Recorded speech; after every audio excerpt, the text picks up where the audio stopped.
जो हमारा जाना था कि भोजपुरी के नाम पे शारदा सिन्हा जी के पद्मश्री मिला, जबकि भोजपुरी नहीं गाती है। भोजपुरी गौले बड़ी एल्बम, लेकिन गायिका तो वो अंगिका के है, मैथिली अंगिका के है। अभी मालिनी दीदी के मिलल बहुत बढ़िया गायिका है, लेकिन वो अवधि के है। हम कि एगो नाव गायक के बताई आकि भोजपुरी में मिलल होके पद्मश्री। भरत शर्मा कई हजार गीत गौले बने, पद्मश्री काहे न मिलल भरत शर्मा के? उमे एगो जानते कि वो एगो कारण बा कि हम उमे एगो इहो संकट बा, एगो दिक्कत जोन परेशानी बा कि कौना भोजपुरी के हमनी के भोजपुरी मानल जाओ, जौनपुरी मान लिया जाओ, बलिया वाला मान लिया जाओ, भोजपुर के मान लिया जाओ, गोरखपुर वाला बनारसी भोजपुरी मान। बात सही बा। तो अगर एगो मानकीकरण ओकर नहीं होत तो का हमनी के जितना उग्र होके जितना खुश होके सही बा करे के चाहिए, 8वीं सूची में जाए के चाहिए भाषा बात। तो जौन 8वीं सूची में शामिल होके के आंदोलन बा भैया हमनी के कबो हमनी के आंदोलन ऐसा होके चाहिए का हमनी कैले बन जाए, का हो जाए हमरा जानकारी ना हुई कि एक प्राइमरी स्कूल में पढ़ावल जाओ, कम से कम स्थानीय भाषा के तौर पर एगो अगर पढ़ावल जाए तो पता चले कि असली भोजपुरी का है। हमने के पते नहीं कि असली भोजपुरी का है, अच्छा भोजपुरी कौन बा, तो खराब भोजपुरी हमने के मार्केट में घूम रहा बिया। हाँ, खराब भोजपुरी के जौन भोजपुरी भाषा के बात बा, भोजपुरी भाषा खाली भोजपुरी लोक संगीत आ गाना बजाना पता है ना ना यही से नहीं पढ़ावल जाए, अगर साहित्य ओकर आवे पढ़ावल जाए, ओके जानल जाए। अश्लीलता गाना बजाना से मतलब बा ना, जोन विद्वान बतावे ले कहे ले, जैसे अरुणेश निरंजन जी बाणे, भिखारी ठाकुर, सम्मान भैया के दियल गेल विश्व भोजपुरी वाले, या जौनपुर के तरफ भी कुछ विद्वान बाणे हम मिलनी। तो भोजपुरी में तो जैसे इलाका बदलेला तो तनी तनी बदल चल जाला। तो जौन भरोसा दियल गेल या विश्व भोजपुरी मंच पे दिल्ली हम सुन ली कि भोजपुरी के व्याकरण तैयार बा, जौन कमी बेसी रल हो के पूरा कर लियल गेल बा। हाँ, अब जल्दी मिल जाई। पिछला सरकार से भी भरोसा मिलल, अब के सरकार से भी फिर नयका मिलल है, ऐसे अभी उठौला है रवि किशन जी का, पहले वाला भी मिलल है। अब रुआ से विद्वान बनी के ज्यादा समझ सकी। ओकरा में बहुत भी कुछ बताई का रोल हो सकेला हमनी के, या का कोई ओकरा खातिर ना देखिए संविधान के 8वीं अनुसूची में भोजपुरी के दर्ज करे खातिर ये बात बहुत दिन पहले से चलता होता। हाँ, हमनी के सुनते हैं ना, मैंने हमेशा चलाता होता कि हमनी के भोजपुरी काहे न दर्ज, हमनी को सलाहियत बा में शामिल होके के काहे न शामिल भइल, जबकि एकरा से कम एथी के जोन भाषा जैसे बोली रही संख्या में जे एथी बा ओकरा के मिल गेल। तो मिल गेल ओकरा से हमरा कोनो जनरल नहीं हमनियों के मिले के चाहिए, हमनी के खुशी बा। लेकिन भोजपुरी के काहे ना मिलल, ऐसे दुखी आदमी रहता जे भोजपुरी के साथ ए तरह के सब तेला व्यवहार काहे होता। जबकि हमनी के प्रधानमंत्री को हो गल बड़े खको रह चुके बड़े, चंद्रशेखर जी रह चुके बड़े, राजेंद्र बाबू राष्ट्रपति रह बड़े, सब भोजपुरी क्षेत्र से। आज भी शीर्ष पर भोजपुरी के कितना लो मंत्री वालों, तो पुण्य के होत खाली आश्वासन हमने के मिलता, हाँ अब हो जाई तब हो जाई, तब सत्र में हो जाई, वो सत्र में हो जाई, ये सुनत आदमी आज तक हो जाई।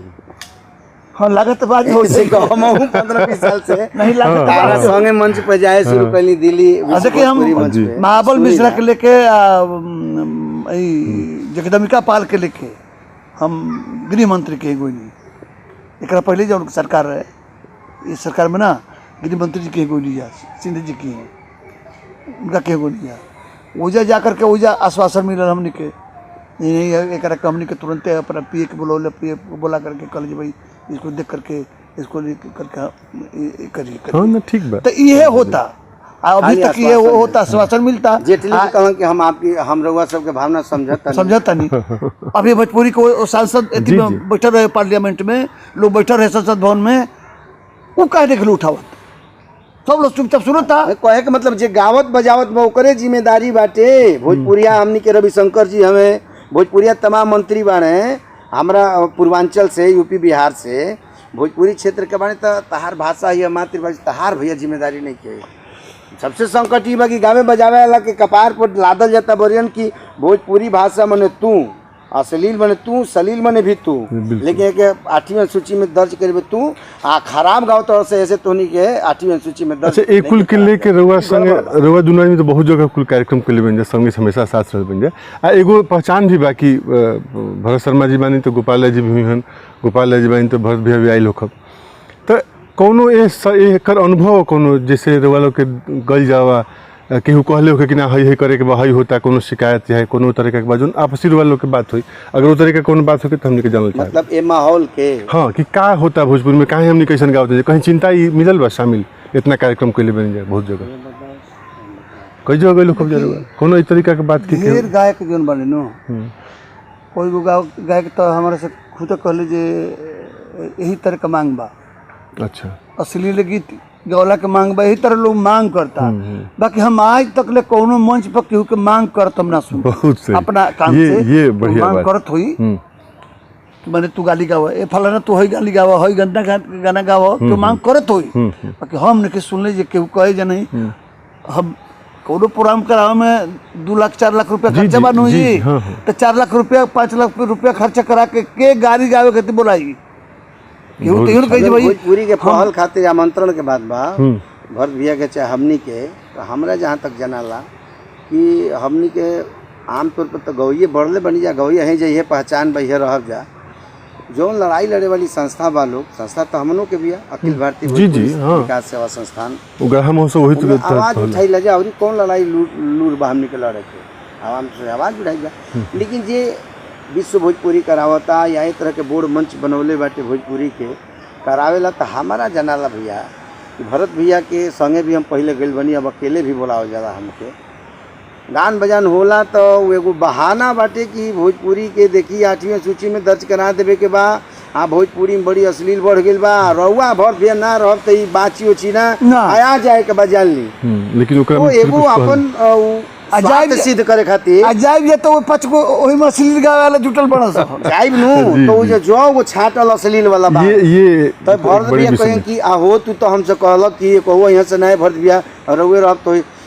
ए भैया ई लोग कहू गंदा ना गाई हम गा दी तो अरे तो बोलौला काहे भैया तू